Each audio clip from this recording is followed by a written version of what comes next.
Assalamualaikum warahmatullahi wabarakatuh. Kami dari kelompok 3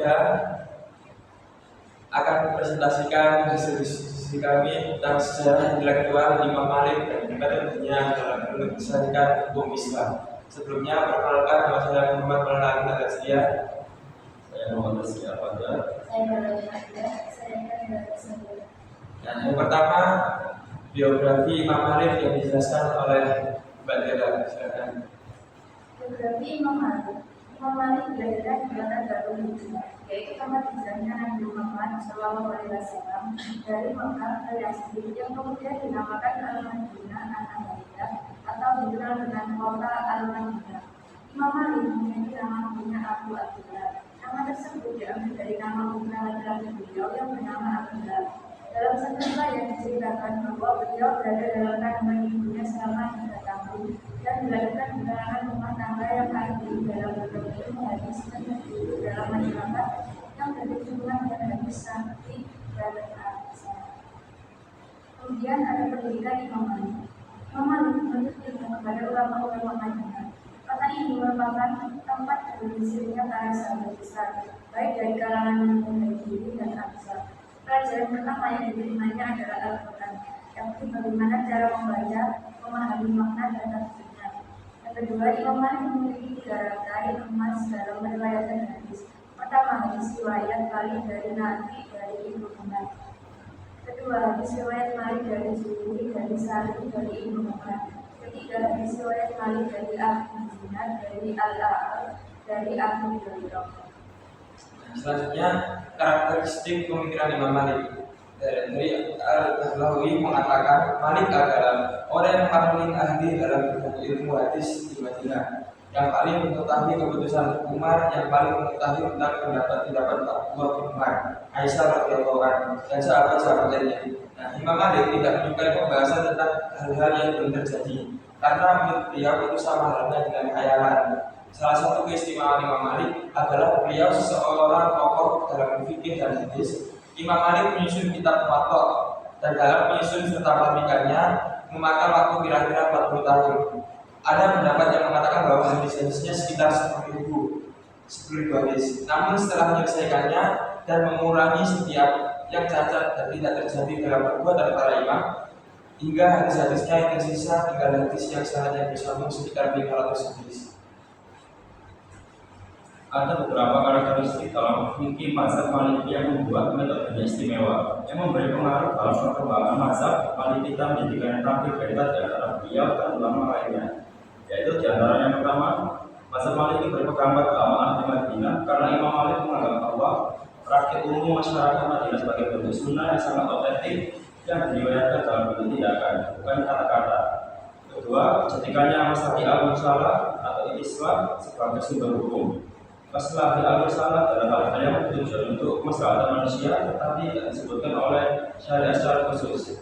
Kemaslahatan ini tidak diperlihatkan oleh syarat, batalnya tidak pula disebutkan oleh nas tertentu dan dikembalikan pada dalam maqasid syariat.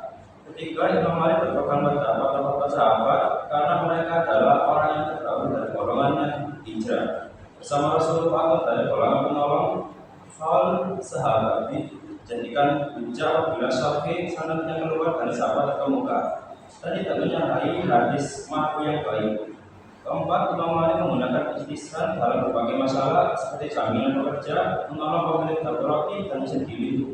Bayaran kamar mandi bagi semua orang itu sama dan perasaan Malik yang membuat metodenya istimewa, yang memberi pengaruh dalam perkembangan mazhab Malik kita menjadikan tampil beda di antara beliau dan ulama lainnya. Yaitu di antara yang pertama, mazhab Maliki berpegang pada keamanan di Madinah karena Imam Malik menganggap bahwa praktik umum masyarakat Madinah sebagai bentuk sunnah yang sangat otentik yang diriwayatkan dalam bentuk tindakan, bukan kata-kata.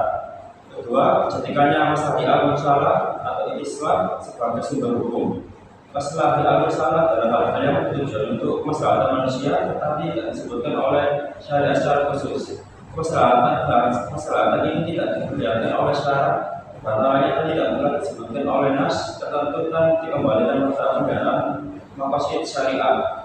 Ketiga, Imam Malik berpegang pada para sahabat karena mereka adalah orang yang tergabung dari golongan yang hijrah Bersama Rasulullah dari kalangan penolong hal sahabat dijadikan hujah bila syafii sanadnya keluar dari sahabat atau muka dan tidak menyalahi hadis marfu yang baik. Keempat, Imam Malik menggunakan istishad dalam berbagai masalah seperti jaminan pekerja, menolong pemilik roti dan mesin giling, bayaran kamar mandi bagi semua orang itu selamat dan pelaksanaan kisos yang harus menghadirkan beberapa orang saksi dan sumpah. Kelima, kedudukan sunat dan hadapan Imam Malik dalam apa-apa disyaratkan tidak perselisihan dengan amal perbuatan penduduk Madinah dan sandaran Malik dalam hadis adalah diriwayatkan para ulama Madinah.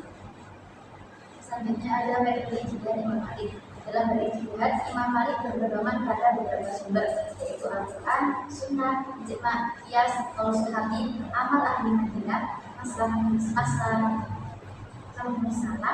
Istishad, Syuhud Dari'ah, dan Syar'ul Mughranah yang menjadi landasan fikih Imam Malik.